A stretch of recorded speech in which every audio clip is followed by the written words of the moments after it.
Yung mga idol, kumusta? Mandrek mga sports, sabi nga pala ating usapan Barangay Nibra, PBA, hatol kay Justin Brownlee, lifetime ban at Mikey Williams. Good news, confirm sa Hinebra. Pero bago nga yan, kung bago pa na sa ating channel, huwag mong kalimutan mag-subscribe at i-click ang notification bell para like kang updated sa ating latest upload natin. So pagamat matinding pagsubok pa rin ang makakaharap ng Barangay Nibra dahil nagsasalita na rin si Kumi Willie Marshall mga idol tungkol nga sa ating bis import na si Justin Brownlee dahil positibo na nga ang nasabing import ng Barangay Nibra na si Justin Brownlee mga idol.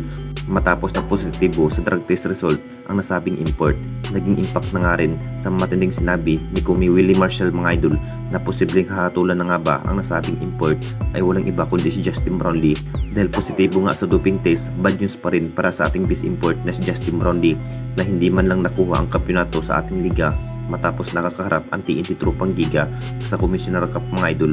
Marami pa rin ang nagsasabi hahatulan na nga ba ang nasabing import na si Justin Brownlee ng lifetime ban sa ating liga dahil positive nga sa drug test ang nasabing import. Ginulat pa rin ang lahat tungkol nga sa ating bis import na si Justin Brownlee. Nakapagdesisyon na rin si Kumi Willie Marshall mga idol na ito raw ang maging parusa sa ating bis import na si Justin Brownlee dahil positibo nga sa drug test ang nasabing import. Hindi rin makapaglaro si Justin Brownlee sa ating national team na Gilas Pilipinas at sa kupunan ng Barangay Nibra. Nasuspindi muna ito ng 2 taon dahil positive sa drug test. Nagulat pa rin ang lahat tungkol nga sa ating bis import na si Justin Brownlee positive sa drug test. At dito na naman tayo sa isa pa nating balita, Mikey Williams. May good news, confirm sa Hinebra. Alam na rating lahat mga idol, nagplano na rin ang upunan ng Barangay Nibra huhugot muli ng bagong player. Bakit hindi pa rin nanalo ang Jing Kings sa Commissioner Cup mga idol laban nga sa upunan ng TNT Tropang Giga?